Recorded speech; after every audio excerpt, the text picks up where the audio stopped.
Hello, everyone. Welcome to the Clivecast. We're here to talk all things Clive. We have everyone with all Clive's friends here today. My name is Sidolphus, and I'm here, of course, with our good buddy Jill. Jill, how's it going? I'm doing great. I'm doing great. I'm cold. It's cold here.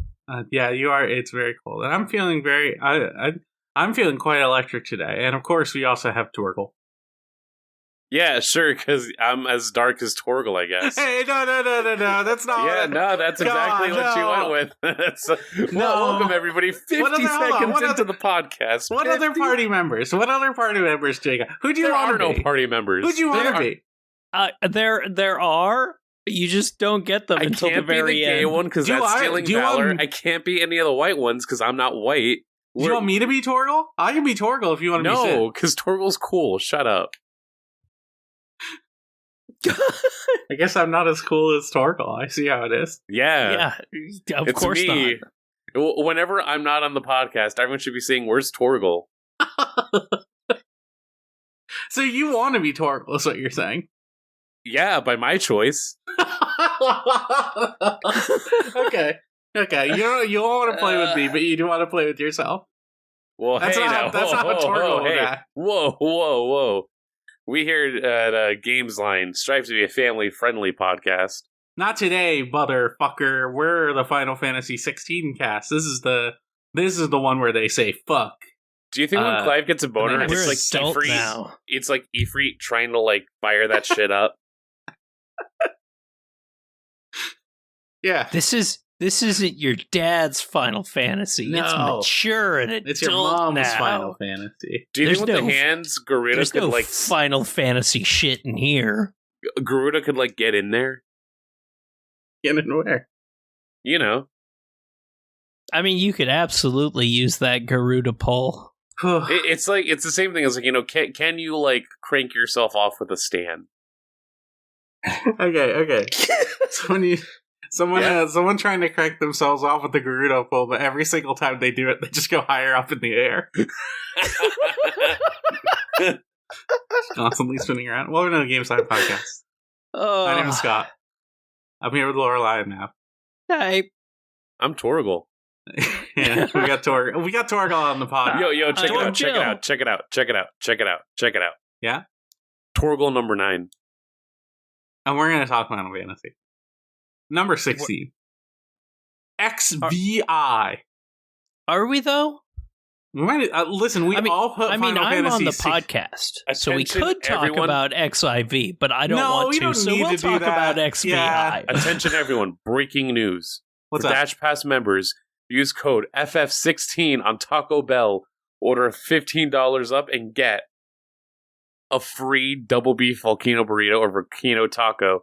In-game orchestration role, or a unique in-game orchestration role DLC for 16.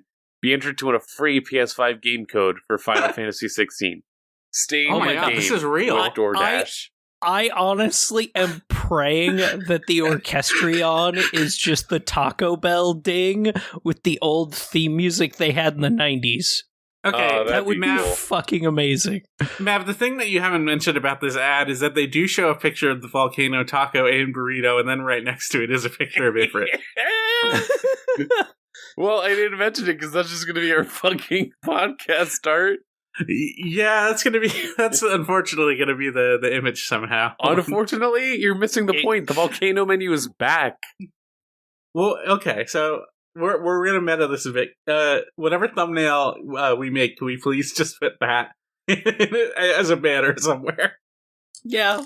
Okay, thank you. Lorelai's got it. She's professional. No, that's just going to be the header. Although maybe I'll include other games we're talking about. But probably not. It depends on how much time I want to spend fucking around with Photoshop. True. Mav's a little off the shit tonight. I am. Listen, frozen margaritas, $8 each. They get you in a way. Uh-huh. Yeah, so you're full like you're full like girl drink drunk. Is what you're saying. Well, listen. In the morning, I saw Asteroid City. Great movie, by the way. I would definitely say one of Wes Anderson's greatest attempts to be like, fuck the haters. I do my shit my way. I had a pizza while I was there, and I had not had a morsel until right after, where I made sure to go over and get a 2-for-1 chicken sandy at Popeyes. Pretty good. To make sure I was at least viable for the podcast. That's a couple good chicken sandwiches. I had chicken sandwich too. Yeah, dude, they brought back the blackened chicken sandwich. Oh my god. So I had that once, and like I don't want to say I didn't like it, but I'll say it was weird because like the blackened chicken stuff at Popeyes is like that's already like coated in its own sauce, you know? And like I had the spicy version of that, so it's just like it was 2 different spicy sauces of 2 different textures, and it was real weird. I think if I get it again, I would just get it with no sauce. But also, I don't think I would get it because if I did go to Popeyes and I wanted blackened chicken, I think I would just get the tenders. I don't think I would get a sandwich. That's fair. Even though the tenders are way too expensive. And they take like 15 minutes to make. You gotta look at the orders. You gotta look at the deals. I do look at the deals. I love a good deal. I love opening the app. I love... my new routine is whenever I go to a fast food place, I go and sit in the parking lot for at least 15 minutes while I open up the app and place my mobile order, which is a great way to handle any drive-through stuff. Because I'm not smart enough to do it at home and then drive there. But yeah, no, that's what Clive would do if he was ordering Taco Bell off of DoorDash. He would make sure. I don't know. Wait, would Clive use the Taco Bell app? Absolutely. He would only use the official app. He would have to get introduced to it. He would definitely be the kind that's like waiting there and going to the cashier up front. I got something for you. Hold on. Online exclusives. Clive is going to be the guy that parks in the parking lot and walks up to the drive-through window. Well, no, he doesn't have like a car or anything. He just runs at top speed. Excuse me. He has a chocobo. I haven't gotten a chocobo yet, so. Are you not doing side quests? I've done like every side quest. We'll get to it. I don't see any Final Fantasy 15 stuff on the Taco Bell app, so I don't think Clive would use it. Well, no, because like if it was a Final Fantasy 15 promo, then Noctis would use it. Final Fantasy 16. Idiot. Noctis would use it though. Noctis would use it either way because Noctis exclusively eats chicken tendies. Noctis, Gladius, Prompto, Igni. Noctis is a chicken tendies guy. I think we can all agree with that, right? Yeah. Girl Sid. That's right. There's Sydney. Lightning. That's a different one. Cloud. I like Final Fantasy 15. I think it's a very good game.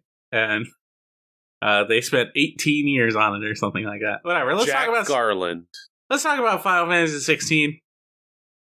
Y'all, this is a cool game. It's pretty cool. Yeah. I want to hear y'all's thoughts first before I get into it, because I think I'm going to be a little mean. I'm going to be mean about a game I like, but I have completely finished it. Oh, sick. Right down to I've been doing a ton of once you beat it, it unlocks New Game Plus with a higher difficulty and ups the level cap by 50 levels.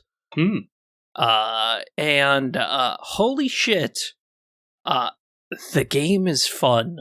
Like when you have access to, especially when you have access to everything, the battle system flows better than. I would go so far as to say I think it might actually be a better game like this than Devil May Cry 5. Mm-hmm. But that's once you've unlocked everything. Yeah. I feel like until you have a full loadout, the battle system kind of suffers. It gets better when you unlock Garuda, which I'm pretty sure both of you only have Garuda at the point you're at. Me and Mav are two icon bastards right now. We've only got two. So yeah, like that opens it up a little bit, but it doesn't quite get as far as I won't name any of the others outside of Titan, because the beta had you fighting with Titan and Garuda as your abilities. And like those two are actually my favorites overall through the end game. Which is kind of nice, because I got to get good practice with shit in the beta, but like Titan's got the really nice thing of its circle special is to block, and you can perfect parry. Yeah. And thank God. And it feels really like, it feels good to do a precision dodge. It feels better to do a precision parry and just get a fun counterattack and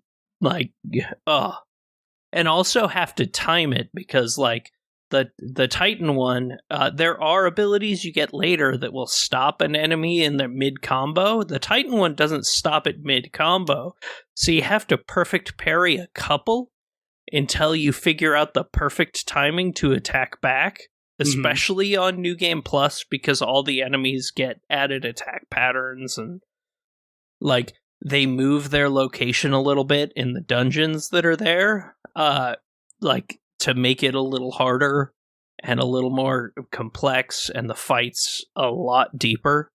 Oh god, like as things open up, it just progressively gets better and better and better until like, it's. I'm glad to hear that, because I've been really like, this combat has felt really tedious to me so far. Mainly because it's like, okay, I've pretty much figured out like the combo that kills 90% of things. I'm just gonna do that over and over again. Yeah. And it's like it's annoying, and it to me, and I wish there was like a little less of it, but also this is like a big game.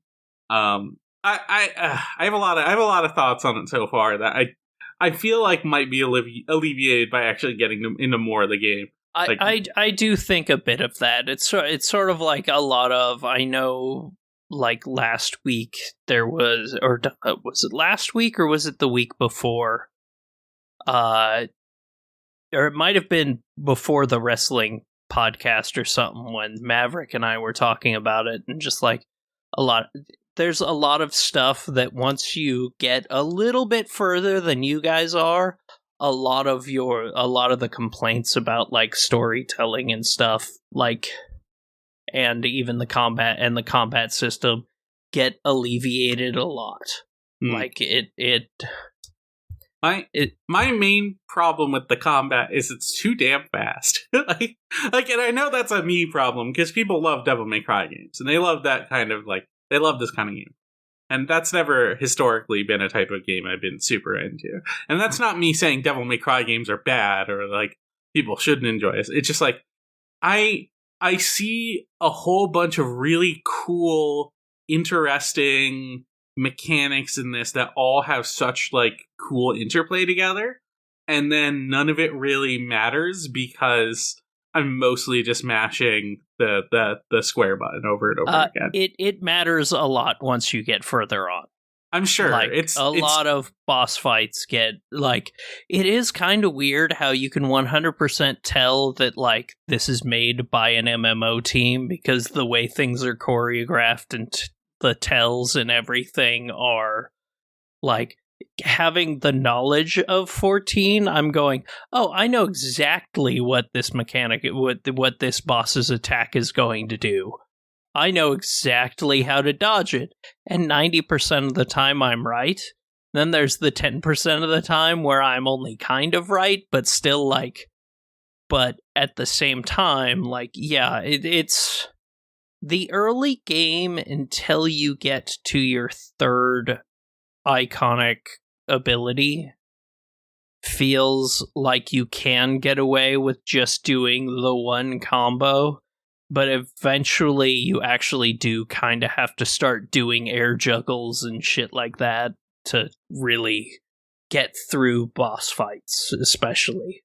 Oh, yeah, I'm talking about like 90% of the combat. Like most of the larger enemies and bigger bosses I enjoy way more. But it's just, one, I have carpal tunnel. This game is not good on my wrist. Like I have been wearing a brace like pretty much the entire time I've been playing it, and I haven't had to wear that like at all, like probably over a year now. And it's like it is just 100% caused the same kind of like flare up I get out of like button mashing. And I would love more deliberacy to the gameplay. I would love more like I would love more like thinking about the things that I'm doing way more than just like making sure I'm staying on top of people and keeping the combo going and, you know, just dealing more damage over and over and over again. Like, and it's like it feels really good. It's just like, man, if this was like if the inputs for this were like half a second slower, it would be so I would be having so much more fun. Yeah, I think once you get to the third, you're going to like, because there is a lot more interplay with like having to use that circle button to do the. Like, I don't know how you have your controller set up. Like, if I'm just using the default control scheme. I did have it set to the Dark Souls control scheme for a bit, but I changed off of it because using the triggers like that actively hurt my fingers way more than just like using the thumbs. It's so much. Like you have to press so many fucking buttons. But like when I talk about like the interesting interplay, I talk about things like manual parries and like perfect dodges and like the ability to dispel magic attacks as they're being thrown at you. And it's like, oh wow, these are all like really, really interesting things that you can do with like your basic kit without even needing to use any of your abilities. And you pretty much never do any of it intentionally. It's all because of the speed of the game. It is so like, it all feels totally random. And no, like once you actually get a build, like I mean I use the I'm forgetting the name of the ability, but it's one of the Phoenix abilities. It's essentially just you throw a fireball forward and it dispels any projectiles coming at you. Yeah, that's the one I use. And the more it connects with, the more damage it does when it eventually hits the enemy. Yeah, that's the one I use whenever people throw a big old magic attack at me. It's fucking dope. That's literally been on my build the entire game, because once you master an ability, you can throw it into the either square or triangle of any other icon that you have I didn't equipped. Know that. Huh. So like mastering is really quite good. If you want to, hey, I don't give a shit about you. I literally don't use the Phoenix Circle ability at the point I'm at, because I have better versions of it that do the similar thing better. Mm-hmm. So I use those. I use that icon as my main, but all I have on her is Phoenix abilities. Yeah, what I'm using the Heat Wave one, which is a strike. I'm using the big old Phoenix AoE, which just does a shitload of damage and heals you. And on my Garuda slot, I'm using the cyclical kick, and I'm using the attack that's just a bunch of attacks over and over again, because that rapid attack one does so much stagger damage. Yeah. So it's like it's super, super useful for when you do like a mid break on an enemy, and then you do like you tether them, and they get vulnerable for a bit. Yeah. So it's like you just bring that attack out and bring their stagger bar to like 75% down, just and like that's when in that short amount of time. Because otherwise it gets really freaking dangerous, because it animation locks you for a significant period of time. And you can break it early, but it's still yeah. But like it's kind of hard to pay attention and hit X to break break it in the middle. It's like, no, I want all the damage out of it, even though like, oops, it made it so I took 2 big hits and 3/4 of my life is gone now. The damage out of it is not what's valuable. It's the fact that it staggers enemies real quick. Oh yeah. Like I would never use that enemy, or I would never use that attack otherwise, because it's like I don't find, like, you're right, it locks you in an animation for a long time, and it really doesn't do very much damage at all. But like the stagger on it is so useful. There is a version of that you get later as part of like a base move set, like the base move set. Okay. That does a shitload of damage along with good stagger. That's good. Yeah, because like the interesting thing to me has been like taking the abilities and finding the places in combat where they make a lot of sense. Like I was using the Phoenix Dash to close distance a lot until I realized, oh wait, the lunge pretty much does exactly what I need it to, especially when I'm fighting junk enemies, and I can use it like no matter what icon I have equipped. And the Phoenix Dash, you're vulnerable. Right. I mean, you're pretty vulnerable during the lunge too, but it's still at least it's like, hey, I can do this while I have the Gerudo one equipped. So in case I do break this enemy while I'm closing distance, I can quickly tether them, or I can follow up with the Gerudo attack. But it's not like switching between them takes a lot of time. Like I am excited to get a third icon just because I want more abilities. I got the ones you get from Ifrit, and like so that is the charge I was talking about, the Ifrit charge. Right. It's like really good at doing both damage and stagger. I still haven't used it yet. It seems good, but like my fear is my irrational fear without even having practiced it yet. And maybe I just need to go into the arena and just like practice some stuff to see if I can find like a play style that's a little bit more fun to me. But my irrational fear is I use it, I blow past an enemy, and then I just keep going. Oh no, that actually is a thing I sometimes do. Like, there are enemies with like giant AoEs on the ground that you have to get out of. Right. Like there's like the first hunt you come across. Yeah, I've seen that plenty of times, and my solution has just been like backstepping over and over and over again. You can do that, but like I usually don't like to untarget a strong enemy when I'm fighting it a lot of times. And eventually you get ones with just huge AoEs, and half the time I'm using that ability, I am just using it to get a couple of hits in, and then I'll veer off to the side intentionally to get out of the giant circle around the boss. So wait, you're vulnerable during that? Yes. Okay. Yes, you are. Okay, makes sense. And so that's the danger of it, because it lasts a long time. It does a ton of damage. But if like you don't have a good setup for it, you can get fucked. It's pretty great. Yeah, I do want to try it out. Like the Ifrit abilities did not seem particularly, aside from that one, did not seem particularly interesting. Like one of them just summoned some orbs around you. Will of the Weeks is awesome, but that needs to combine with one of the later, one of the things, later icons you get, one of its abilities drops a crystal on the field, and the more times you hit it, the more damage it does. And the thing about those orbs, each one of them hits. If you are standing right next to that orb, it will hit it 90 times before your willows go away. I'm sure there are a lot of really good synergies. It's just like, I see that and I'm like, oh, that's not like interesting. Like I want abilities that make me do cool shit, you know?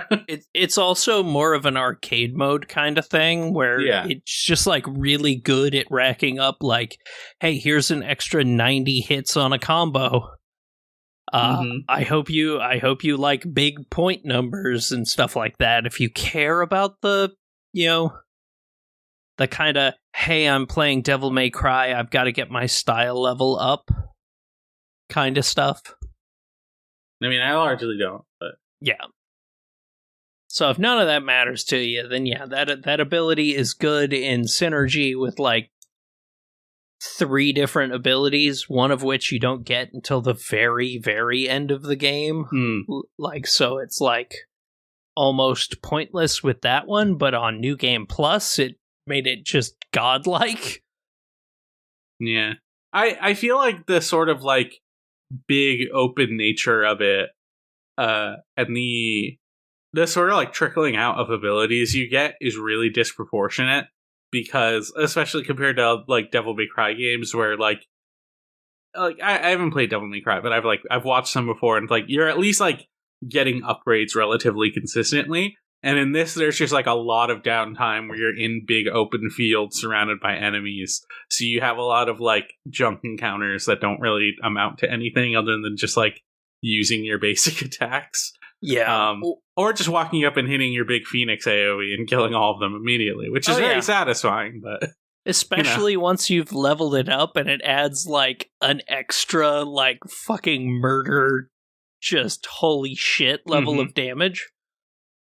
I unlocked the big tornado too. That one is really great. Yeah, that one's fun.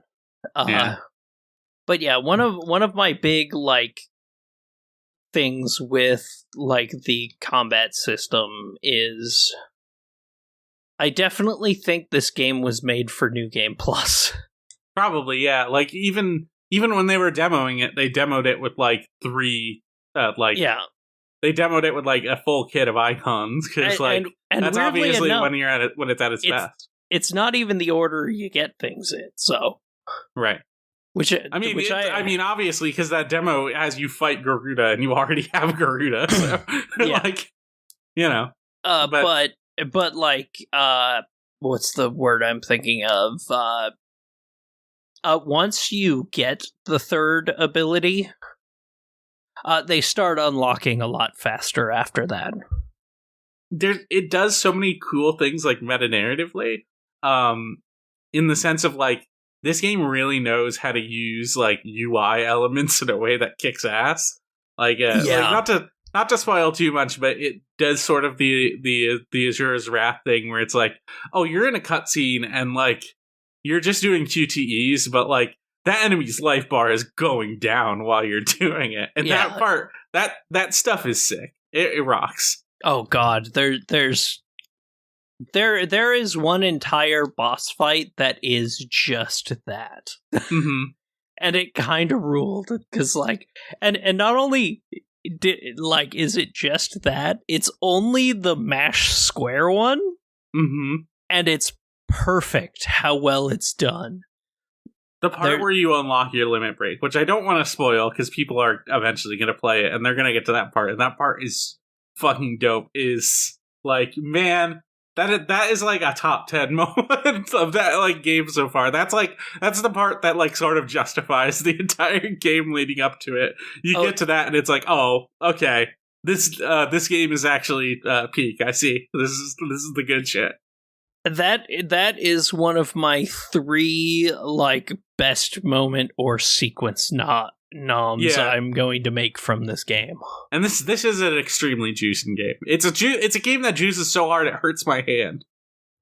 It's like I've been having way too much fun with it. Like, yeah, like the fact that I went in for a New Game Plus. Just because I wanted to do like more of the hunts they add, which are my favorite fights in the game.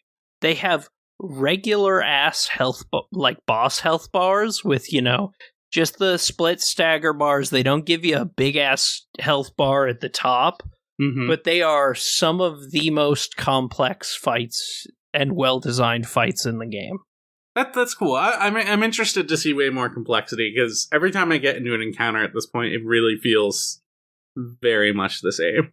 Oh yeah, like, a lot of the normal enemies are just like, until you get to a little after. Well, until you get I'm getting third, close. Don't worry. Yeah, until you get the third ability. Most of the fights are a fucking cakewalk, because they are designed to be able to be beaten with 2 icons. Yeah. We'll see how it goes. Yeah. I think from God, what was I going to say? I do think, like, from the perspective of, like, the narrative and in the sense of, like, it being a Final Fantasy game, like, there's a lack of whatever, like, a lack of Final Fantasy-ness means at this point. But, like, there's part of me where I see, like, this level of polish. I see, like, what they're doing with the combat system. And it's like, man, I really wish this was a more, like, cerebral kind of RPG game, you know? Like, even the Final Fantasy VII Remake is still, like, an action game at its core, even if it does sort of emulate the RPG structure when the way you're, like, going at, like, in and out of menus and stuff, which I honestly don't really like as an RPG kind of, an RPG action hybrid kind of thing. I find it very annoying to the, like, actual pace of it. I kind of wish it would, like, stick to one or the other, because you know what I enjoy in that game is I like playing as Cloud, and I like Cloud's, like, moveset, and I like fucking, like, just being present in that. And every time I have to, like, go out of that to go into a menu to make sure one of my teammates casts fire, it's like, okay, that's kind of annoying. It's like, when you're playing that game, you have to, like, rewire your brain to what an action game is, and this is the entire opposite spectrum to where it is an action game. And I think my sort of ideal of what a big budget, like, Final Fantasy game at this point would be, like, something that leans way more RPG in the sense of, like, okay, I have a cast of characters and I have to, like, maybe micromanage their abilities and stuff, but maybe I'm still playing as a player character. And I'm like setting them up a little more. Maybe it's a little bit more of, like, how a Mass Effect or a Dragon Age handles it. I'm not sure. I do kind of wish that because you almost always have, like, you always have Torgal, and you almost always have one other person at least following you around. For story stuff, at least. And, like, even when you're just out in the world, yes, they don't always appear in the side quest cutscenes. Sometimes they do, but sometimes they don't. The side quests are very designed to make like, in case you don't have them. Yeah, kind of, because some of them they are like, doing the side quests when they unlock is, like, highly recommended because they honestly add to the story a little bit of where you're at. And there's a point where, like, the point you're about to go to, where if you haven't done the side quests before that, you just can't do them. Mm-hmm. I know. A big menu thing popped up and said, make sure you do the side quests. There's no going back.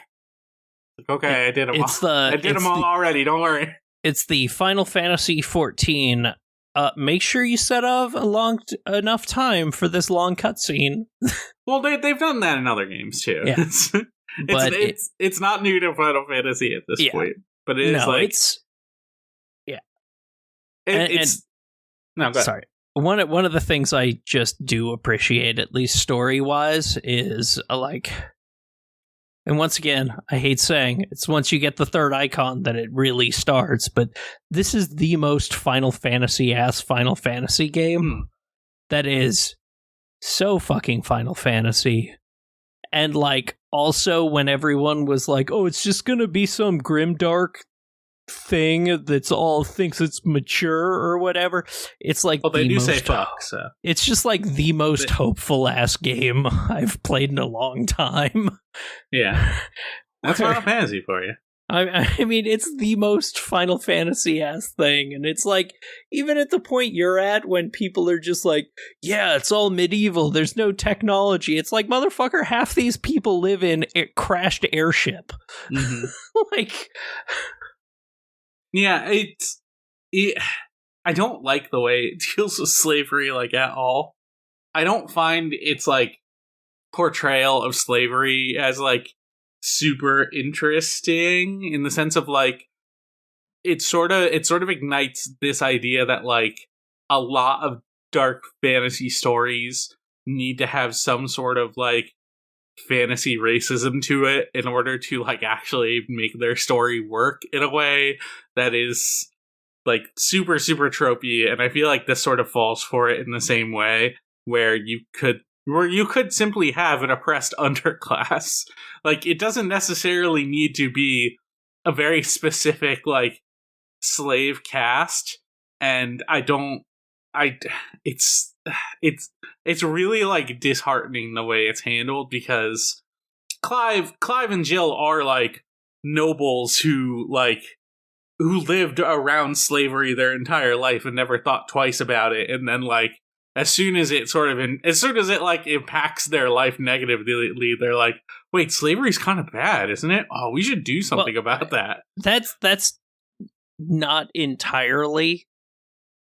I mean, they spend a lot of time in for the most part. Like I think that's why that entire scene with Clive in the very beginning of him, like as a kid, like helping somebody up and just being like, no, raise your head, don't bow to me, what the fuck?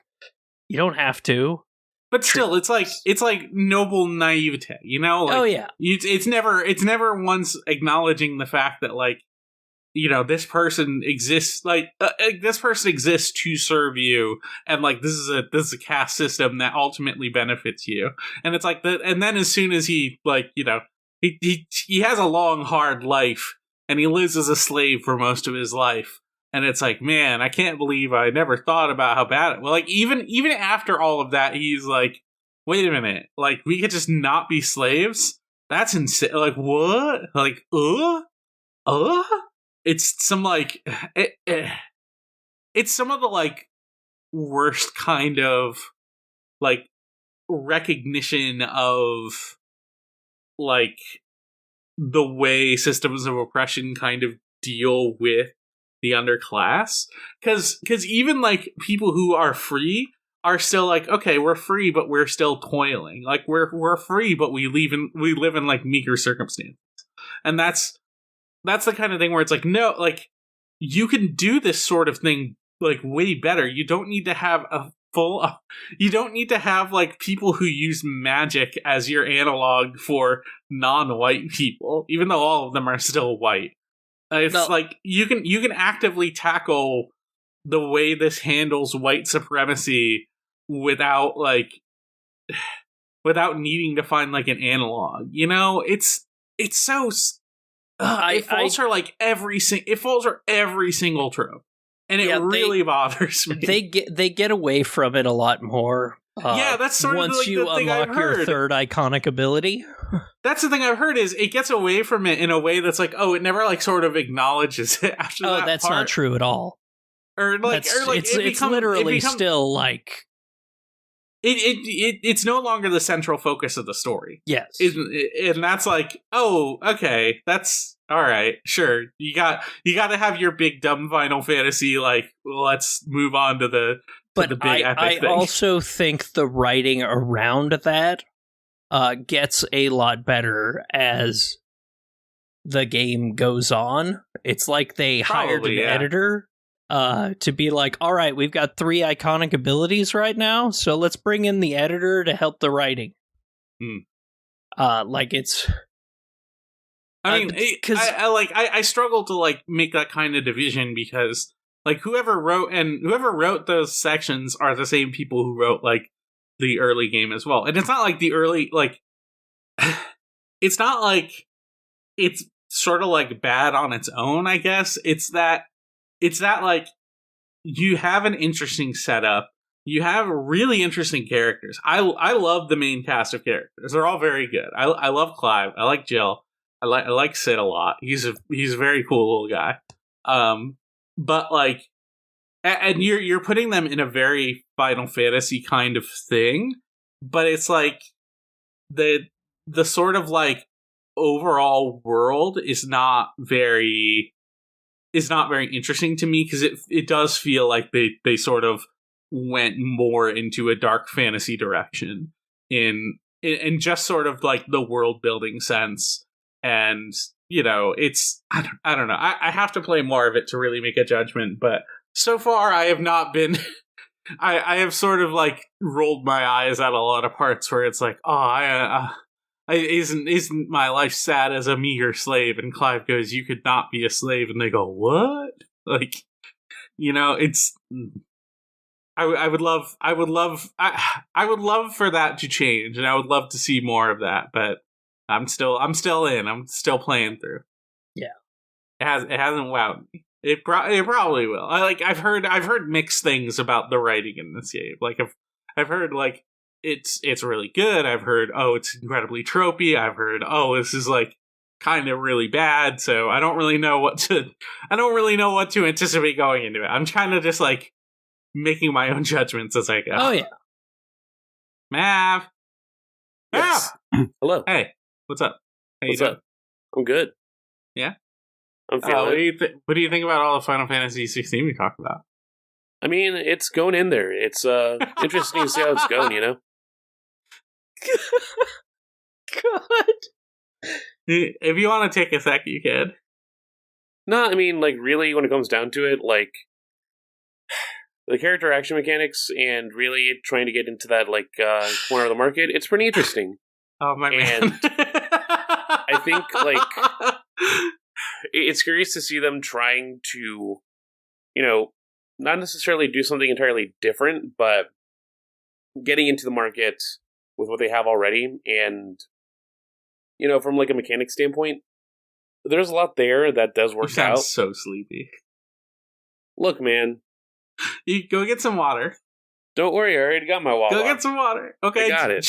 Chug that bad boy. I am. But suffice to say, it really does come down to just like, there is stuff with 16 that I appreciate and like think is really cool, but it really does come down to just seeing it all click into place. You said I'm genuinely trying not to be mean. You sound like you're doing a book report on Final Fantasy 16.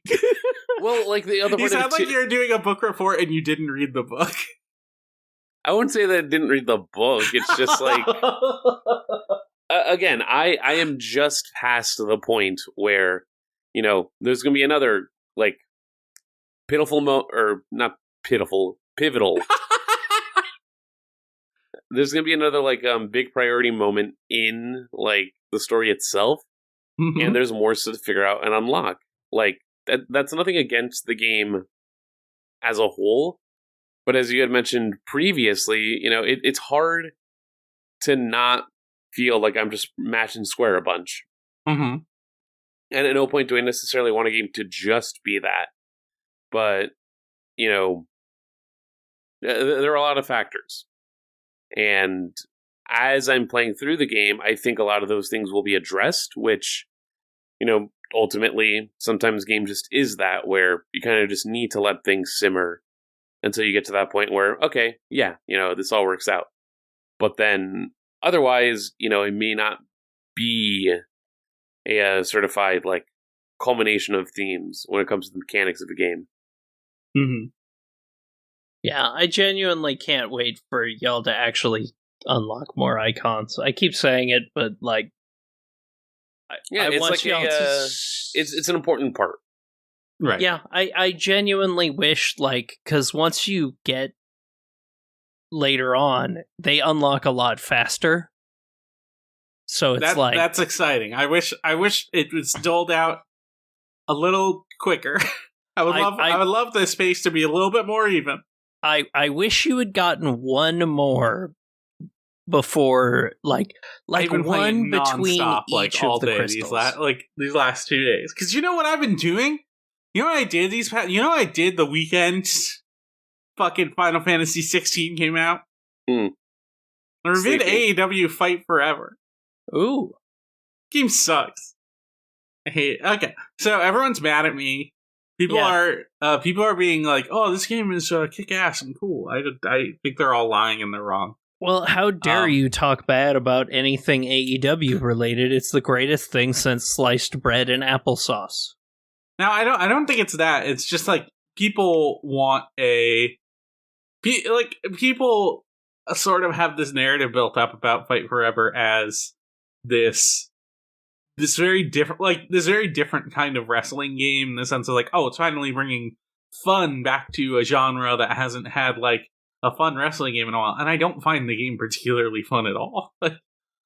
like we did a stream of it this last Thursday. I put up my review. You can go read my review on the site.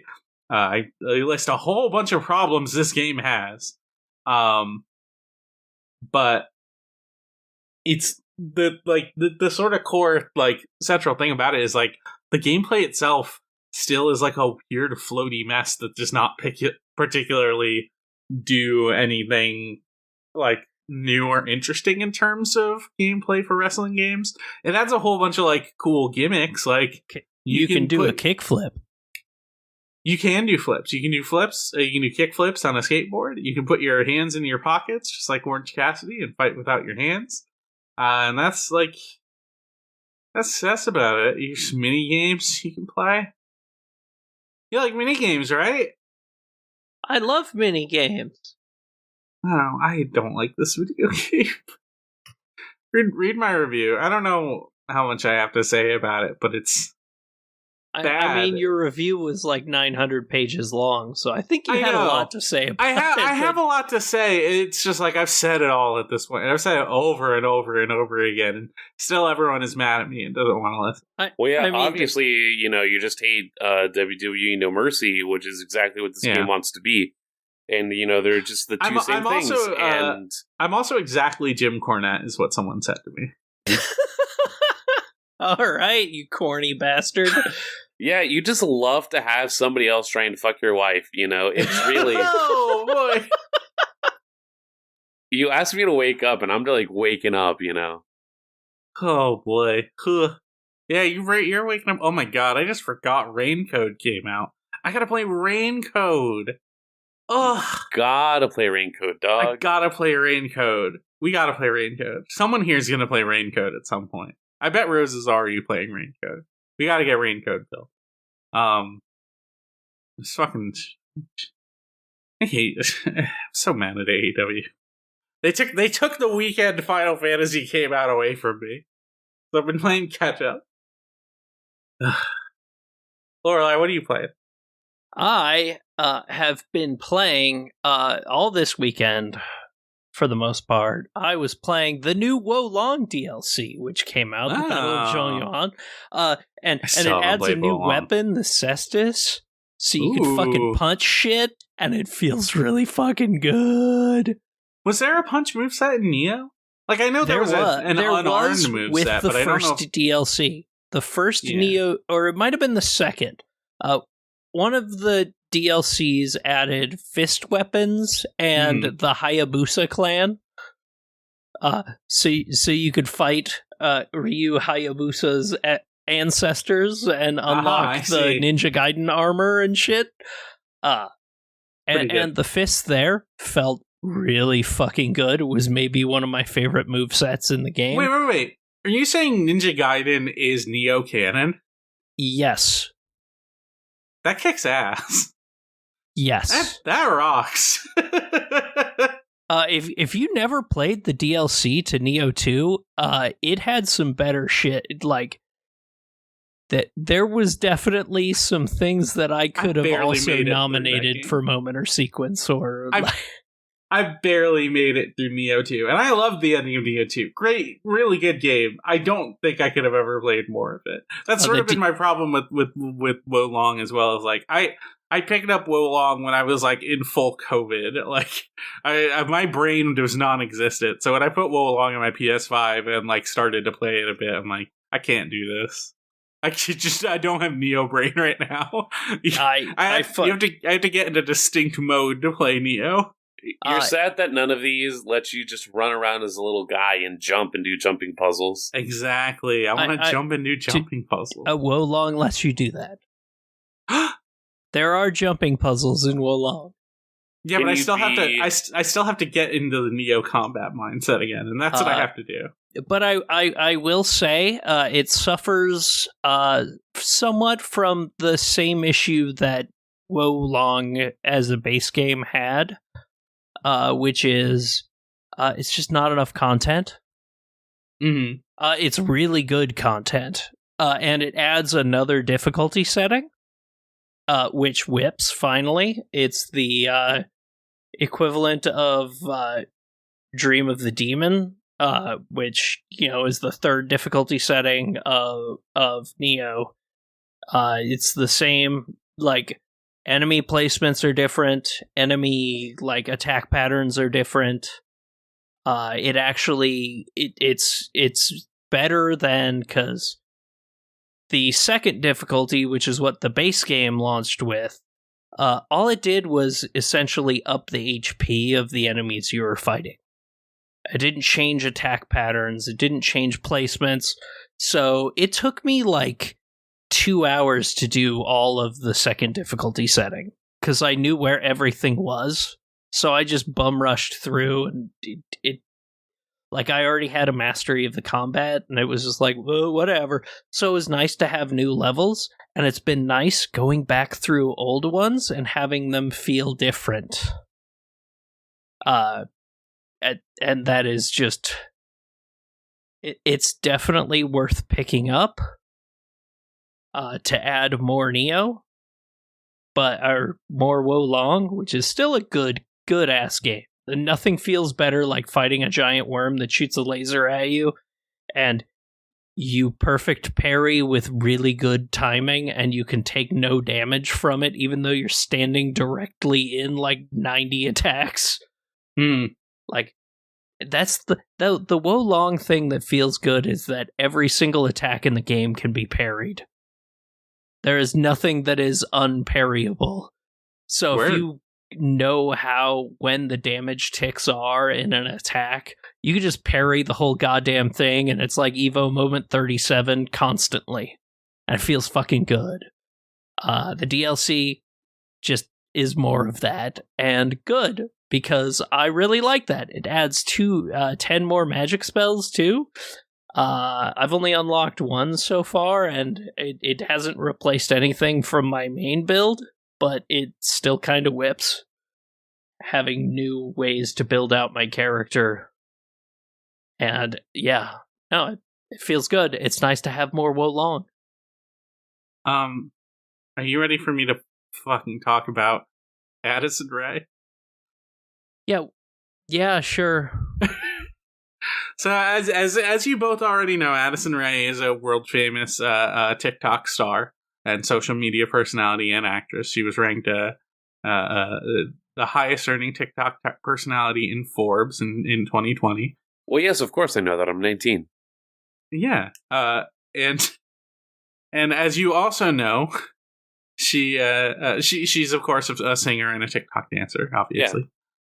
And as you also know, she did a collab with War of the Visions Final Fantasy Brave Exvius, which is the second game in the Final Fantasy Brave Exvius series, which did have collabs with a couple other pop stars. They had, oh my god, who did they have? They had Ariana Grande. I know that. Wasn't Taylor Swift. I think the other one was Katy Perry. Okay, I have to look it up. Pop star collab. Jungle Boy's mom. Wait, no, wrong Perry. There's a Rihanna collab? That can't be true. Yep. No, they can't have a Rihanna one. Okay, there's pop star Katy. That's Katy Perry. Wow, Scott, I can't believe you just limit the kind of celebrity that would be able to collab for Final Fantasy like that. Look, this was a thread on the GameFAQs forums. It's definitely not true. Or maybe it is. I'm not sure. I haven't played the original Final Fantasy Brave Exvius for that long. I did get Ariana Grande in that game. But that was the last I had ever played of it. But in November of last year, I think a little earlier than November, the crossover was announced between War of the Visions and Addison Rae. And it started in November with... First, it started with a Vision card, which are like little pieces of equipment that you can get. And they also introduced a collab chat channel for global users, where you can go in and chat, of course, about your favorite parts of the Addison Rae and War of the Visions collab. All of this is very well documented in a Twitter thread I have. And then There was a second division card that dropped in December. And then 6 months of silence until Addison Rae finally dropped as a character that you can play as in War of Divisions Final Fantasy Brave Exvius. She is a dancer. She of course. uses magic. It comes with a third division card. This one you do have to spend. Visior, which is the in-game currency. And this vision card comes with a special attack called the Addison Ray. Ray in that one spelled R-A-Y. And it's a beam that you can shoot out of Addison Ray's hand. And that beam can also be used, of course, by Roy Mustang and Slime and Kefka. Yeah, this is fucking inscrutable. All of this is truly fucking insane. Like, all of it is... I don't know why they... Like, I understand why they did it, obviously, because they want to attract new players, but I don't know how many TikTok people are going to play a Final Fantasy Tactics gacha. She is listed as the English voice actor for the Addison Rae character. Her character has no voice lines in battle. Typically, all characters have voice lines. Even the collab characters have voice lines for the most part. There are a couple exceptions, but like all of their voice lines for some reason are only in Japanese. They didn't get like English voice actors for them. It was really sad. Would have loved to have gotten like English voices for Cloud and stuff. But Addison Rae is listed as the voice actress. She has no lines in battle. There is a very special Addison Rae story event, which does detail the story of Addison Rae getting isekai'd into the world of War of Divisions Final Fantasy Brave Exvius. And I'm sorry to spoil this for people who are just getting in or hearing about this great Addison Rae crossover right now and are like, wait a minute, I gotta play that right now. The events of the story are that there was a Moogle on, like, this is the reveal at the end, so spoilers for the collab event.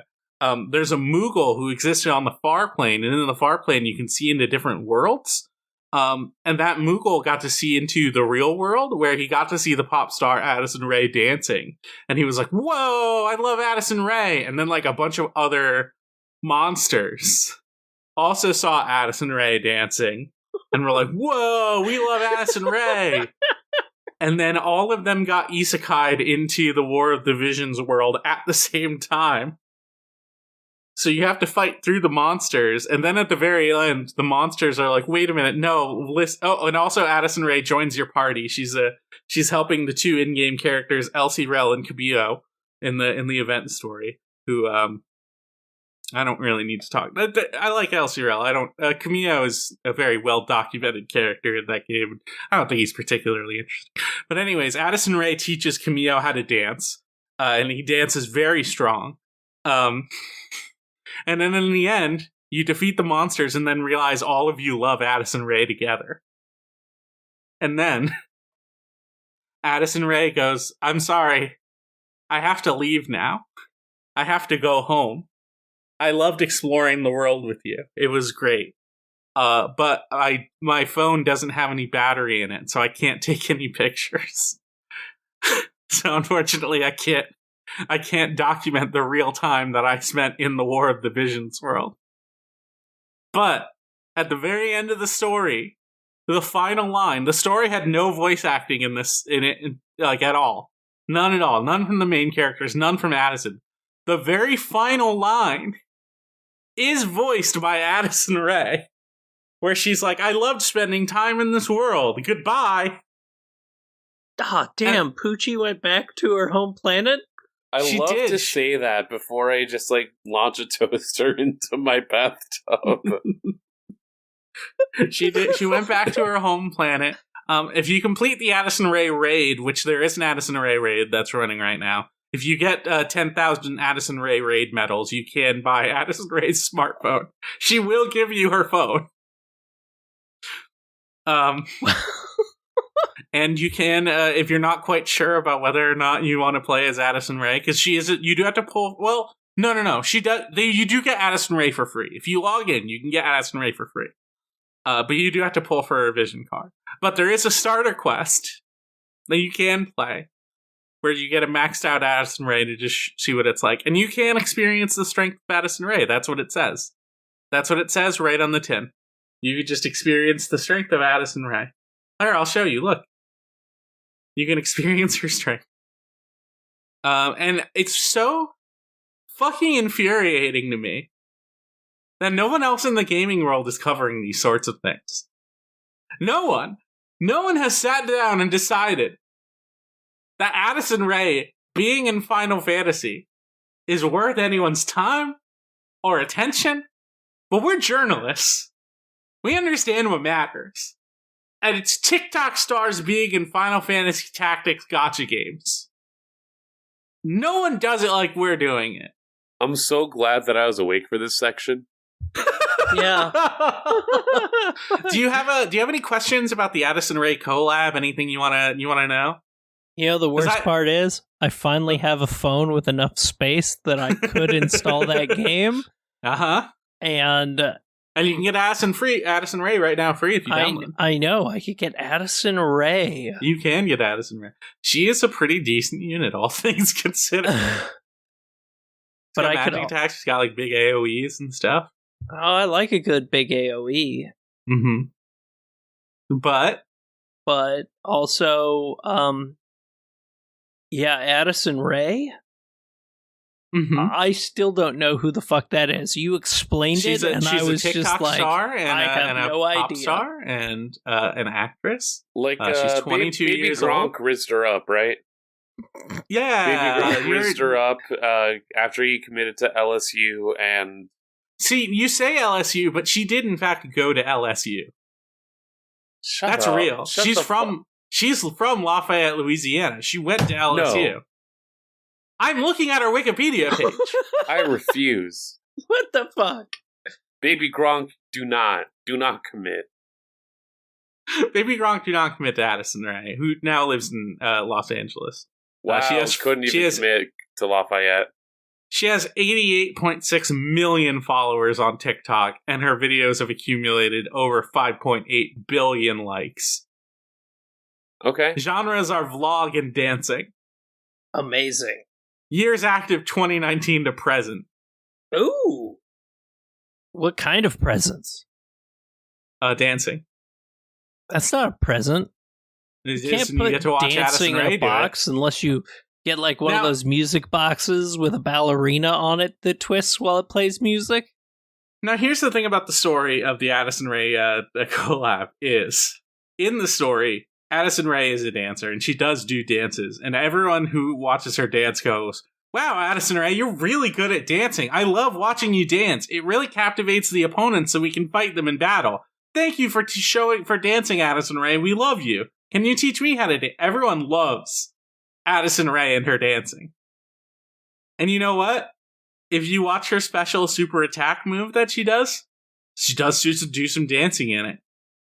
She does some dancing, and in the corner, there's a little thing that happens in like live videos where like there's an active chat going, and it's going, "Wow, Slay Queen," stuff like that. That's in the game. That's a Tonberry saying that.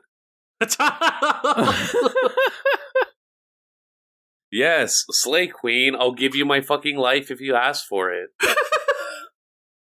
And of course, the Addison Rae global chat is full of a whole bunch of really smart people. Crystallize me, mommy. This one I posted a quick screenshot I took from War of the Visions user Bella Rose, who just says, "Let me talk to her." Damn, where did he get the screenshot of me talking about Ishtola? Ishtola is also in the game. You can put Ishtola in I think there are multiple versions of Ishtola too. App Store. No, there's only one. Let's see. There's also a Thancred. Final Fantasy Brave XVS. War of the Visions. That's the really important part. Final Fantasy B. Watfa. Technically, it's War of the Visions colon Final Fantasy Brave Exvius. So if you want to delete that and retype it, that's probably what you want to do. There's Final Fantasy Brave Exvius. There's Final Fantasy BE colon WOTV. Okay, well, that's a lie. I've looked at the title screen. I know what it says. It's showing me the Addison Rae collaboration on right now. It is on right now. It is active for like another 20 days. Until then, after that, Addison Rae is gone forever. Brothers torn apart by Wearing Nations. That's true. The Destined Prince Mont. Yep, he's in. No Ishtola. 0 out of 10. She's in the game. I can show you. She's not active. She's not in. There's no active Final Fantasy 14 event right now, so you can't get her. But all right, then what's the point? It'll probably happen in the future. You know, if War of the Visions can provide me Ishtola Tifa twerk contest covered in oil, who win? Then what's the point? You can't do Ishtola Tifa. I might as well isekai myself right oil. now. I might as well shallow hell myself right now. Yeah. Any other questions about the Addison Rae WTV collab? I know how important burning this is. I mean, it's insane. Why did any of this happen? There is a video that's up right now with the producers, and Addison Rae is in it, and I haven't watched it yet. But I know if I watch it, it's just going to be like the most boring, like hand-fed questions to her or something, and she's going to be like half interested, not paying attention.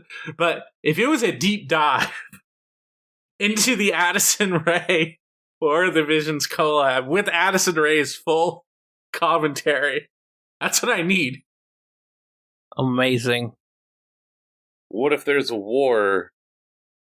All right, what's the next? Yeah, we need to add more TikTok stars to games. What TikTok star would you add to Diablo 4? Baby Gronk. Yeah. Well, oh yeah, I guess technically he is kind of, but also that thing is sad. You shouldn't support that guy. Yeah, no, absolutely. No, that guy seems like a real motherfucker. I'll support Baby Gronk. I won't support his piece of shit father. This piece of shit father is basically Baby Gronk, though, is the thing, and that's what's sad.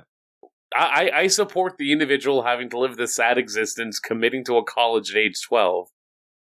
I mean, you can support Baby Gronk all you want, and hopefully Baby Gronk will get vote here to do Final Fantasy 16 combos at Baby Gronk's dad. You can do a magic burst to Baby Gronk's dad. Yeah. Did you see that Gronk denounced Baby Gronk? Wow. Specifically Baby Gronk's dad. Because he posted some, or he said in an interview, like, yeah, that guy messaged me like 500 times and I never responded to him, and I think I'm like actively gonna try and pursue legal action now. So I think Gronk will actively be the demise of Baby Gronk. As much as the fathers are. Rob Gronkowski has recently gone and taken legal action against Baby Gronk. It came out that in DMs, Baby Gronk's dad has done 500 DMs to Gronkowski, and Gronk will be doing legal actions and possibly suing Baby Gronk. Will this affect his ability to be against the Drip King? What do you think Baby Gronk would do in Diablo 4, Lorelai? Yeah, so Baby Gronk would probably be doing what I'm doing, which is the end game. I've now made it to world level 4 torment difficulty, which is like finally the game like really feels like incredible. Like there was a while where like I was really enjoying world tier level 3, but it like still felt a little too easy. Mm-hmm. Like I had built my build, my necromancer build, good enough that like I was doing things that were, you know, hey, here's a level 70 dungeon and I'm level 55 and I'm just utterly tearing the fuck through it in like with like no effort. And it's like, okay, I really can't wait to get to that next tier level and like It's kind of funny. There are actually people who just stand outside the door to the dungeon with high-level characters. That you have to do this dungeon to get to World Tier 4, and there are people who just sit in World Tier 3 and stand next to it to essentially like carry level 50 characters through so they can just go straight to World Tier 4 where everything is 20 levels higher than you, and it's actually like a challenge. And, one of them helped me. I was level 62. I probably didn't need the help. I probably could have soloed it pretty easily. But it was still nice to just tear through it in like 3 minutes and get to the next area. But endgame is where this game like really feels good, but it's also like, it's Diablo. You are upgrading up, like once you get to the highest possible difficulty of the area you're at, you are upgrading like one piece every, like, you're still leveling up because the level cap's 100 and I'm only at like 71 at this point, but like you're changing out a piece of gear like once every, like maybe once a game session, sometimes even not, because it's like, oh yeah, that thing gives me like 98 more defense, which would come in handy. But also, this boot have +4 skill level to the most important skill to my build. So, yeah, no, fuck it. I'm gonna be able to take less hits, but I'm gonna be able to kill things a lot faster. Stuff like that, where every little decision is just like, do I swap out a piece of gear? Maybe, maybe not. But there's just a lot more stuff to do in the higher difficulty, whereas in earlier ones it kind of felt like, oh, I've got all these 700 items, the highest level you can run across is 720, so there's literally no point to, all I'm doing is level grinding. And oh, now suddenly the cap point is 720, or is 820 to 850, so I actually am getting upgrades and it feels good again to, it's a weird thing. Diablo feels good. There was a patch recently that all it did was buff everything. Like, it's nice to have a game where the balance patch is, hey, we're going to make it more fun for you. We're going to make every single class do more damage with different abilities so that there's, like, before the patch came out, there was no reason to use minions as a necromancer. Now you can actually build a build with minions, which is what I wanted. So I'm having a lot more fun. And stuff like, oh, they also massively upped the XP you get for doing content. Great, I'm leveling up faster. It isn't going to take me 300 nightmare dungeons to get to level 100. It's going to take me a quarter that, and it feels good, like, to actually feel like I'm making progress. But yeah, Diablo 4 kind of rules. Shout out to the minions. I'm glad that they're doing good after Gru. Yeah. And I will also say, Gruin, then. I'm pretty excited for the first season coming up. Like, a lot of people on Twitter and whatnot are angry because they said, oh yeah, if you want to, I still think it's bullshit that the battle pass is tied to seasons, and I hope they change that. Like, I should be able to use any of my characters to do it. But how I have always played Diablo in the past is, I started when 3 came out with the class that seemed most interesting to me, and that was, but then every single time a season would come out when I was actively playing, I would make a completely different character and go through it. So it's going to work the same way. It's worked that way since Diablo 2. Path of Exile works like that. But it's, it's going to be nice too. Hey, I'm going to make a rogue and I'm going to go through all the stuff again and unlock I'm going to do as much as I can and re-experience the game as a completely different class and play it differently and see how much better it feels or different it feels. And I'm never going to lose access to the seasonal character. It's just going to go on to the main server with whatever changes come to that. And like, I I'm really excited for the first season. I just hate the fact that they are locking, like, if you get the battle pass, you can only progress it with a seasonal character. You can't progress it with any of your main characters, and that is stupid and bad and should be changed. Because if I'm paying for a battle pass, maybe I don't want to do the seasonal stuff, because the seasonal content is different. It's where they test out new stuff, new abilities, and none of that is in the permanent server. And then after the season ends, the permanent server gets updated with the stuff people liked and none of the stuff people didn't like. So maybe I just want to play my main character. You know? Mm-hmm. But yeah, Diablo 4, good game. Where?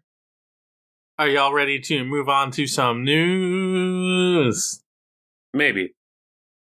Yeah? Yeah, I gotta rest up a little bit. Do you want to talk about Addison Rae some more? Let's move on to news. Grimace Shake, Addison Rae. What if Clive drank the Grimace Shake? He could handle it. He could be he could have Grimace as an icon. Okay, hold on. It's coming to me. Hello, hi Sid. I have the Grimace Shake in front of me, and I'm about to take a quick drink. And Sid's like, all right, boy. Like, why don't you give that bad boy a shake? He's like, I'm going to. And then he takes a sip, and he like cut to him turning into Ifrit and blowing up everything. He would say milkshake. Yeah. There's a Sonic presentation. There's stuff at Sonic. There is a new version of Sonic Origins called Sonic Origins Plus. It is now available. It is on Nintendo Switch. What else is it on? I don't actually know what else it's on. Everything else, probably. I assume everything else. It is hard for me to imagine nowadays a like modern Sonic property that is not at least some level of multi-console. Right. So I'll assume, especially if it's just ports, updated ports, but it's an update of that one game one game that's already available on that one PS. game that people were not necessarily happy about because they really messed up a whole bunch of things in Sonic. But then other people were just like, "Oh, whatever, it's just a port of all those games." Yeah, you can buy it still. They did an updated version where you can play as Amy Rose now in Sonic 1, 2, and 3, and Knuckles, and Sonic CD Knuckles is also available. No, it's also playable in Sonic CD. Ladies, finally, Sonic is for you. The girls can finally play Sonic. Excuse me, that was Sonic 2006? I don't think they changed the Sonic 2 Chaos Emerald minigame from what they did, what the fucking abomination that they made in the last Sonic Origins. So, that shit is sad. How dare they ruin a beautiful masterpiece like that?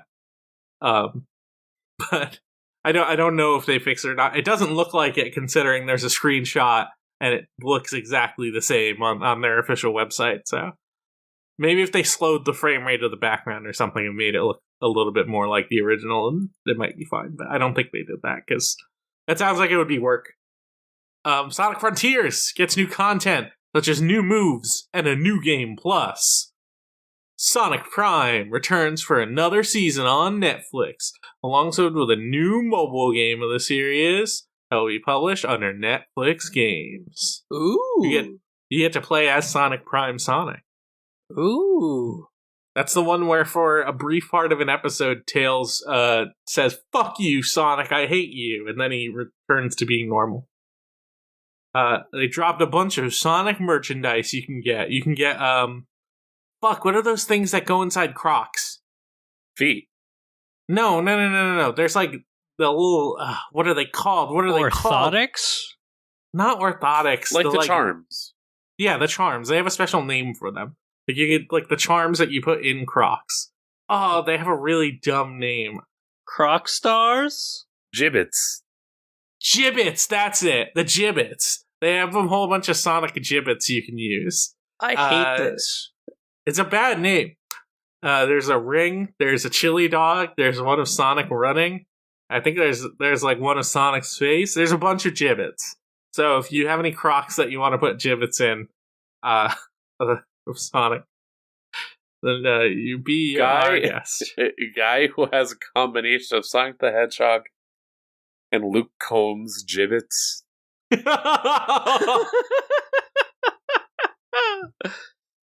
Niantic is closing its Los Angeles studio, laying off over 200 employees. Pokemon Go has unfortunately not been so hot lately, in which support for just recently released NBA NBA All World. NBA All World will be ceasing development for a prospective Marvel World of Heroes is cancelled. In which support for the recently released NBA All World will be ceasing, and development for a prospective Marvel World of Heroes is cancelled. Okay. I understand it now. Company founder John Hanke John Hanke. I'm just reading it off the bulletin. I'm sorry. I haven't prepped that much, but that's okay. Company founder, I'm going to call him John Hanke, because it's just way better than John Hank. John Hanke is a good name, though, but John Hanke is funnier. Company founder John Hanke explains that the company has not been seeing the revenue it needs to meet its expenses, and will instead be honing in on focusing on its current library, which still includes Pikmin Bloom, Peridot, and Monster Hunter Now. Ooh. Sad. Yeah, I'm so depressed. Actually, it is sad because like 200 plus people lost their jobs. And, yeah. It sucks. I mean, it's kind of insane that Niantic has existed for as long as it did, while pretending to be like successful. Yeah. Like they really caught the Pokemon Go boom and then did not have anything else really blow up. Well, maybe if, Monster Hunter make your world a better place. Yeah, that's like the ARG Monster Hunter RPG, right? Yeah. That's all Niantic does. Yeah.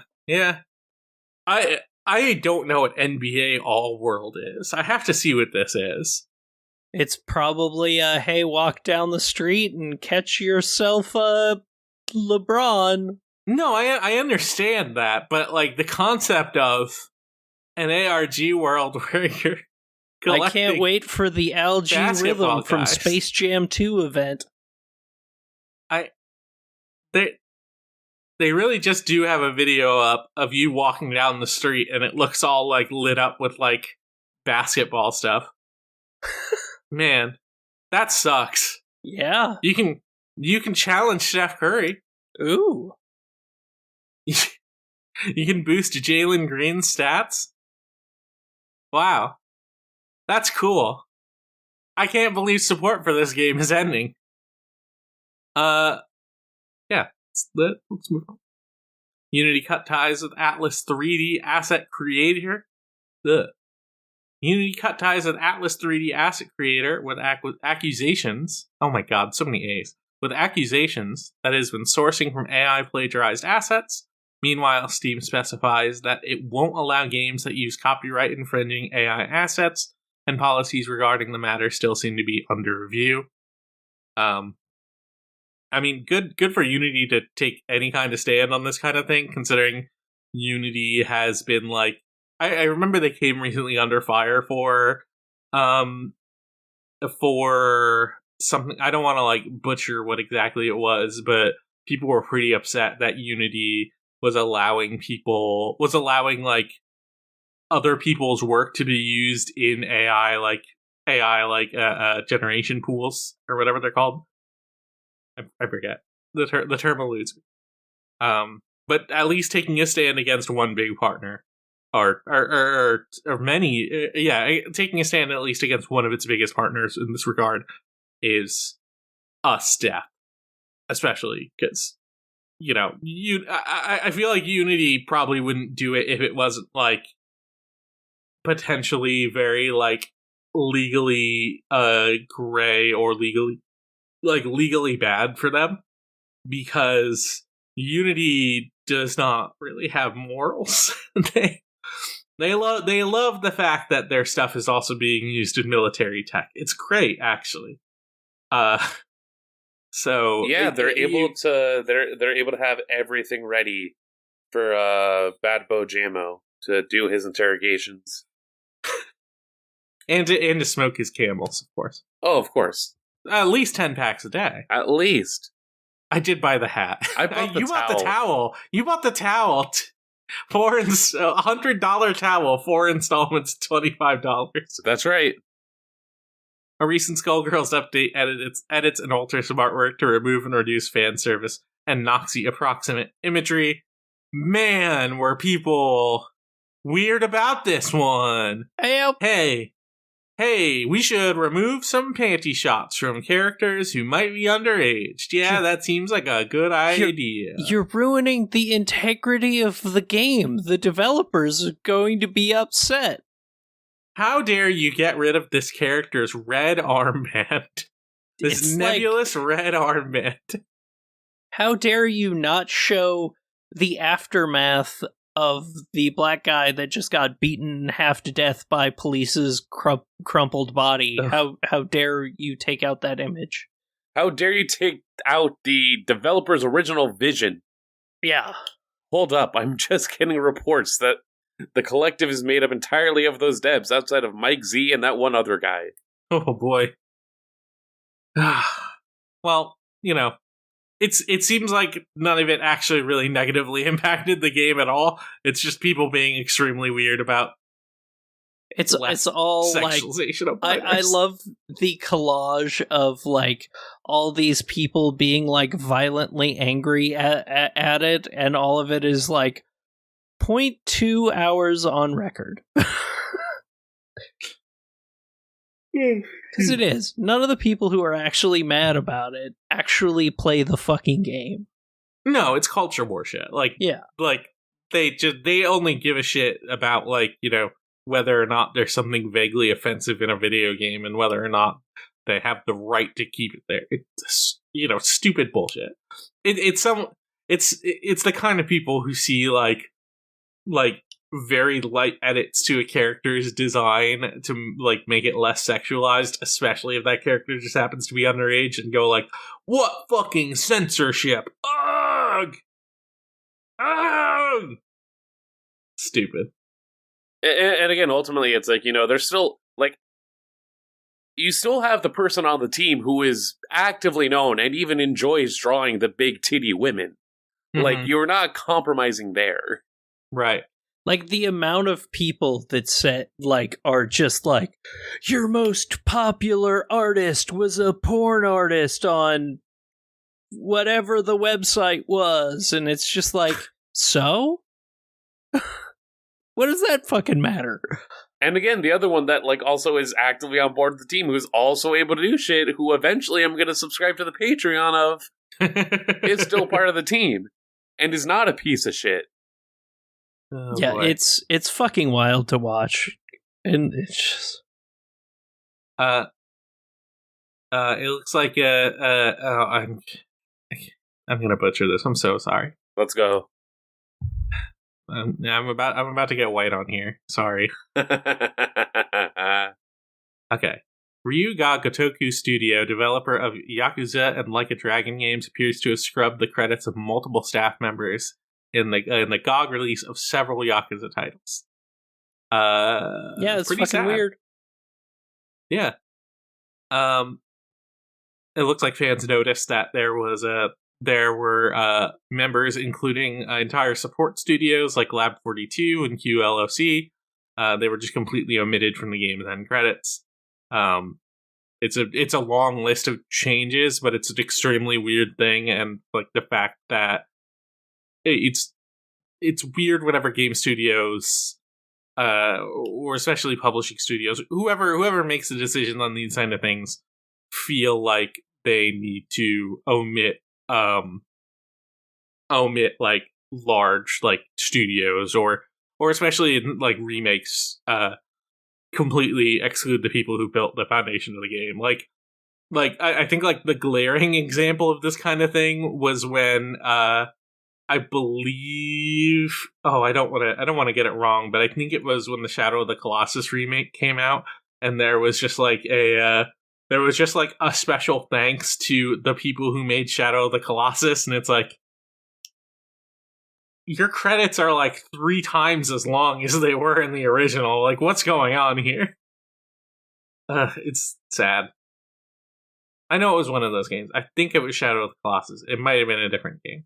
So if it is a different game, send us an ask at gamesline.tumblr.com/ask, or just be mad at me on Twitter like people are for my AEW review. If I can see your tweets, because I will not see any of them. You too can send a pipe bomb directly to Scott's address here at. Mm-hmm. Why would I want to send CM Punk to Scott's address? Well, he loves him. I would love. Please do that. Actually, I would love to get some alone time with my man. Would you like a CM Punk theme? You're gonna get a GTS from the guy who created the GTS. Are you gonna airdrop me a picture that says who wants a CM Punk themed blowjob? Yeah. No, he'd get it. You would get a GTB. Go to blow. Accompanying the marketing of the upcoming Barbie movie, directed by Greta Gerwig, Xbox has collaborated with the Mattel brand to release a series of limited design controller plates and a console deck inspired by the Barbie Dreamhouse. There's a special bright pink Xbox with Barbie plastered on it. You can get a Barbie Dreamhouse Xbox, or you can put your Xbox in a Barbie Dreamhouse. Sweet. I don't know if they have a small Xbox you could put in there, but I'm sure someone has that custom made. Annapurna Interactive announces Blade Runner 2033 Labyrinth, the first new video game incarnation as part of the Blade Runner IP in a long while. What's the last Blade Runner game? It was like I don't want to say it was a LucasArts, but it was like an inventor game, wasn't it? No idea.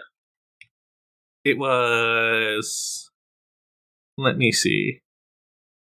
It was called Blade Runner. There's an enhanced edition on Steam right now. All reviews mixed. That's good. By Night Dive. Okay. Definitely not a LucasArts, but it is Night Dive. Yeah, if you wanna go all in and on Blade Runner, and you don't want to have to go back to the 1998 video game set in Los Angeles, November of 2019, the far, far future. We have a brand new one coming out soon. Hopefully before 2033. Because if it got delayed that long, that would be bad. An internal memo leaked suggesting that Microsoft is almost considering acquiring Bungie and Sega. Microsoft is still currently pending the approval for its acquisition of Activision Blizzard, and Canada's Department of Justice has chimed in recently on the deal, saying that the purchase is likely to lead to less competition in the gaming industry. Anti-monopoly laws, not just in Canada, but also in the UK, stifling this deal from every angle. So it's probably, who knows the fate of that is... The fate of that is up in the air. Who knows how that's going to go?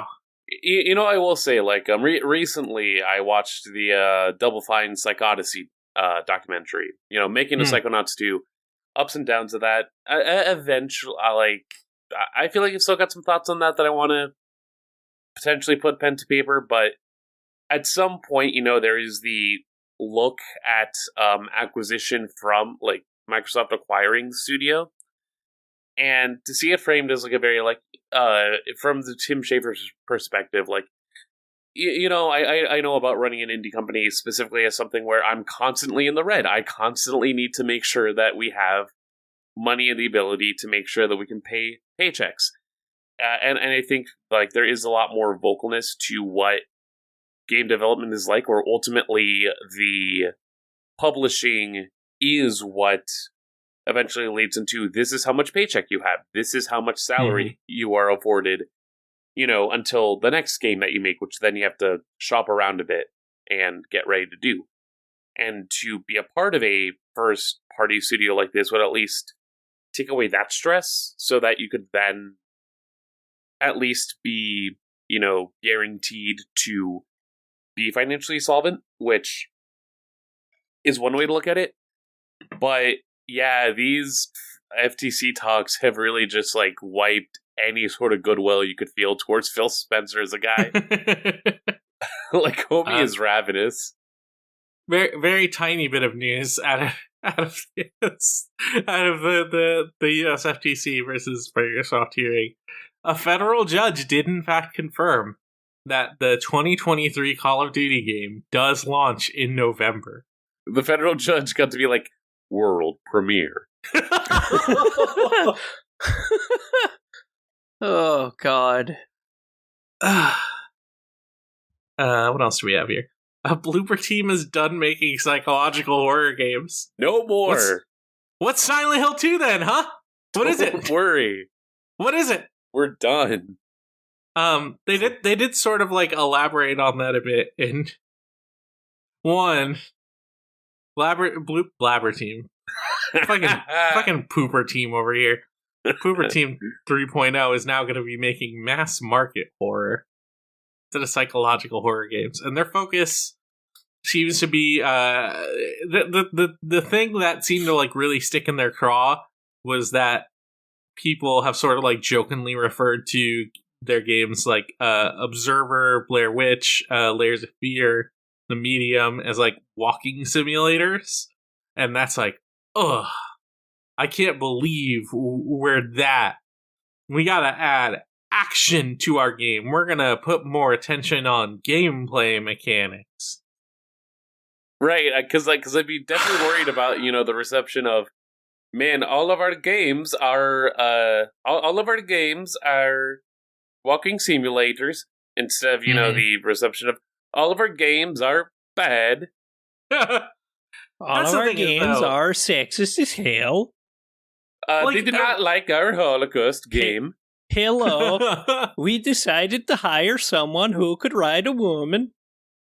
Oh man, I just realized where I don't think they did that. I just realized where Bloober Team is from, and I'm doing my best to be not offensive. Mm-hmm. I don't know where they're from. They would love to add a screen door to their video game. Oh boy. Okay. I had some great pierogies last night, let me tell you. No, it's a deeply for all of the shit we talk about Bloober Team, and for all of the really extremely valid criticism that they get, their games are generally well received by the public. So I think if they did sort of take a step away from I guess what they're calling psychological horror and going more for stuff that is a little bit more that's a little bit more I guess digestible, it might not actually be the worst thing for them as a studio in terms of the content they put out. They might actually put out a game with a story that's halfway decent. But let's not try to jump ahead of ourselves here. I mean, again, if their main concern is specifically about the gameplay mechanics of the situation, and because there are ways that a studio can develop and be better and take the criticism that they get in order to find something more substantial. The we're so fucking back, it's so fucking over infinitum of Capcom, for example, where the biggest part of that narrative is the fact that after they ousted Keiji Inafune, and we're hey, people like that we are taking our own influence as a Japanese game studio into creating our video games, we should run with that. That, I think, has helped the renaissance to an extent that they're seeing, where primarily it is less, we need to appeal to a specific demographic of our audience, and more, we're going to make stuff that we know will have a foundation.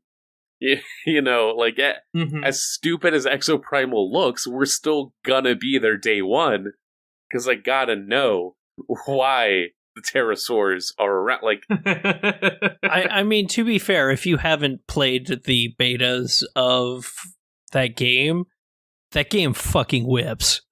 Yeah, and that too. Like, that's the part of it, where ultimately they are still able to come back to a core gameplay ethos that makes you want to continue. Like, now that they have a solid engine that they can work with, and is very well for, like, the creation of the RA engine is one of the, like, things that has really helped them, I think, in this current iteration of their brand, so to say.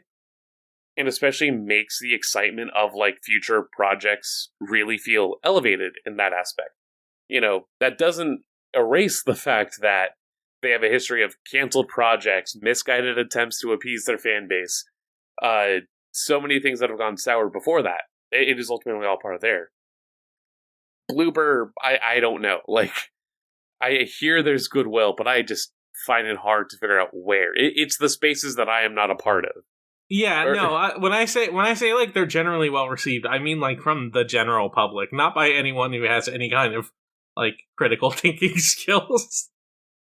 Not to be like rude to general consumers, because like, you know, people have discerning tastes, but I've looked at what people on Reset Era say about video games, and like, you know, there are a lot of people. There are a lot of people just very willing to accept slop and go, "Oh, this is great."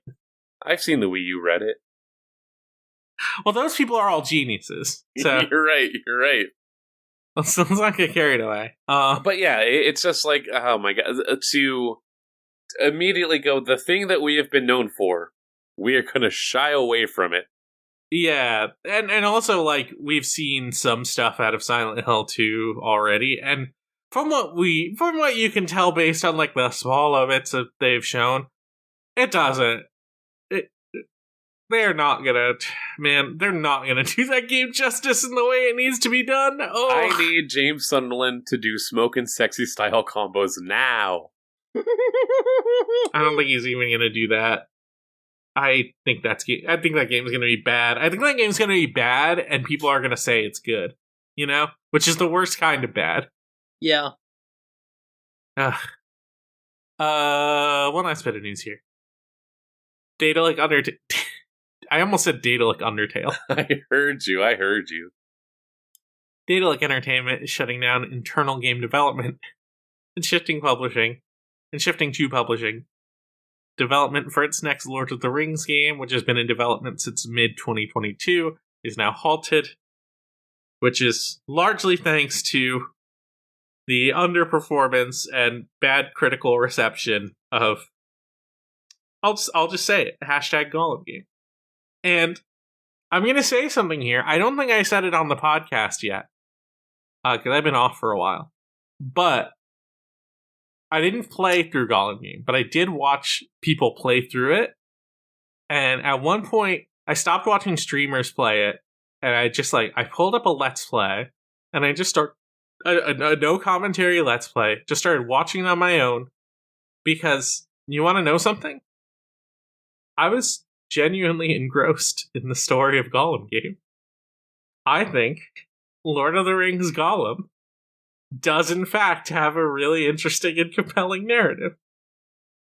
It's a bad game. It's a bad game where you're jumping around as a tiny little man who doesn't know how to jump.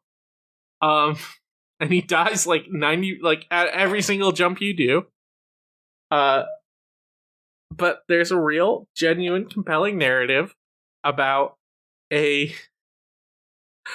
just a truly detestable, like, grotesque person who has destroyed everything valuable and beautiful in their lives over their own obsession. They kill their own brother, and they sort of like grapple with that internally. And then once they do, in fact, find another thing to be obsessed with, they still can't seem to get themselves out of this cycle, and they still push other people away. Because here's the thing, in Golem game, the first half of that game, you are in an orcish prison, and in that prison, Golem, the little Golem, he is thriving. He's doing great. He has at first he's doing bad because he's a little wimp who's getting pushed around by Bakelworks and people are stealing his rations and stuff. Then eventually he starts to earn social capital. He starts to leverage it, and he starts to get a run of the place in a way that, like, he feels natural in this prison in a way that he doesn't quite anywhere else. And after he eventually escapes it, because he escapes it, like, helping another person who does get eaten by a big spider, Shalab, who you might know. He does escape to try and find his precious The One Ring, and he winds up eventually in another quote unquote prison, which is the sort of elvish prison, but it's not a prison. It's just like where the elves live. It's a prison in the sense that he can't leave because there's like a magical mist surrounding the forest that makes it so anyone who enters the mist gets so confused that they walk back out from when they came. Like that's the entire point. That's the entire thing that protects the elves. It's just a wall of magic. So because of that, Gollum is stuck there until he realizes, wait, I need to get out so I could get the One Ring. But he's not imprisoned. The elves let him walk around freely. They develop a rapport with him. They become friends with him. He's well fed. He has a home. He has everything he could ever need. But he's so miserable. He's having the worst time of his life because he has no possible way to leave and find the One Ring, which is the only thing he cares about. And there's this like beautiful juxtaposition of like him being stuck in Mordor and being stuck in prison, but having the hope of being able to escape one day to find the One Ring, which drives him, especially when he's like getting to become part of like the sort of like higher ups there in that sort of society. So he can sort of like leverage that capital to do things he's not supposed to be able to do, which will one day get him to the One Ring. But when he's like when he's finally in a safe place, he just completely like throws it all away. It's beautiful irony. So like as soon as like capitalism gets taken care of, and we live in something beyond capitalism. You're telling me Gollum would be the person immediately turns the car onto the garage and just lets Jesus take the wheel? No, I think he would be the guy that keeps trying to find ways to bring capitalism back.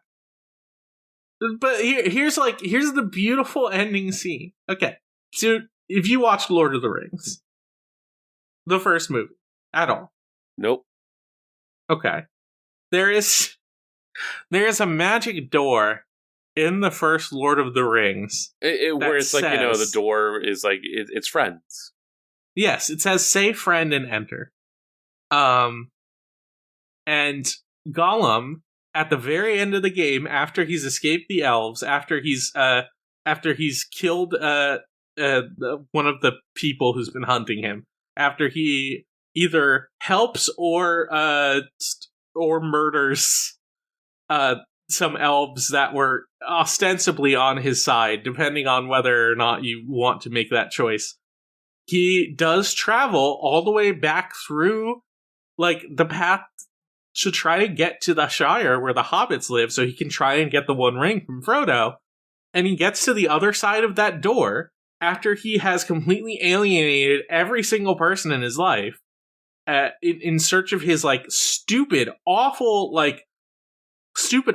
obsession that has only made his life worse. He gets to that door. He tries to open it. He can't because no way in the world is he ever going to be able to open it because he's such a small, tiny, frail little man. And the other side of the door is that like say friend and enter door. And it's this like beautiful, beautiful, beautiful piece of dramatic irony that takes like this one very like honestly very silly set piece from the first Lord of the Rings and sets it against Gollum's pure alienation and his like his desire to destroy everything in order to one day, maybe hopefully, essentially get his like one addiction back. It's great. It's such a good, apt storytelling. And it's in fucking Gollum game. It's in the game where you fucking skitter around on all fours and the jumping doesn't work right and you die 80% of the time. Ah! This has not been a fun week of gaming for our dear Scott B. Anyways, Daedalic Entertainment. It's not gonna make any more Lord of the Rings games. Who's making the Gimli game? I forget. Oh, I have no idea. Oh, there's a new like survival game where called Return to Moria, where you're playing as dwarves and you're like it's sort of like people are comparing it to Deep Rock Galactic. But sure, that's fine. Why not? But Rock and Stone. Because it is dwarves, we are in fact going to refer to it as #Gimli game. I don't know who's making that. Who's making Return to Moria? I don't think it's Daedalic. Let's see. Return to Moria. Developer Free Range Games. Okay. So I guess Gimli game is going to be completely untouched. That's going to be fine. We don't need to worry about that. Everyone looking forward to Gimli game, and we're getting it, 2023. But the other what was there was another Lord of the Rings game that Daedalic was working on. It was another adventure style game in the same sense of Gollum, but that one is now not getting made. So all of the Hobbit heads out there are fucking crying. We're not getting what we want. Gollum is dead and has killed Daedalic along with it. Oh boy. No questions this week. We're tired. We want to go home. I don't know. I can keep going. I'm ready to go. What do you want to talk about? I don't know. I don't have anything for you. Okay.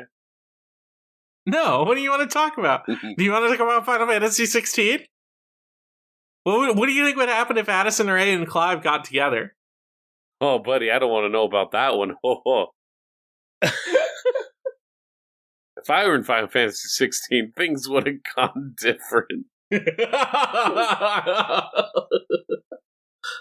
I do think it's very silly that they don't have like a Clive event lined up for the Final Fantasy gacha. Don't you think they should do that? Like, if you're releasing a new Final Fantasy game and there's a gacha game that you're running, wouldn't you like really try and make sure that you have an event running alongside that game so people will log into your game and get the character? See, that requires any semblance of like awareness and it requires work, which they don't have enough people to do. One requires work, two requires any sort of like co-balance, like communication. It requires communication that I doubt Square Enix has between its president that is still willingly like wanting to fucking like get you to buy an NFT, and everybody else that's like trying to get all this shit taken care of.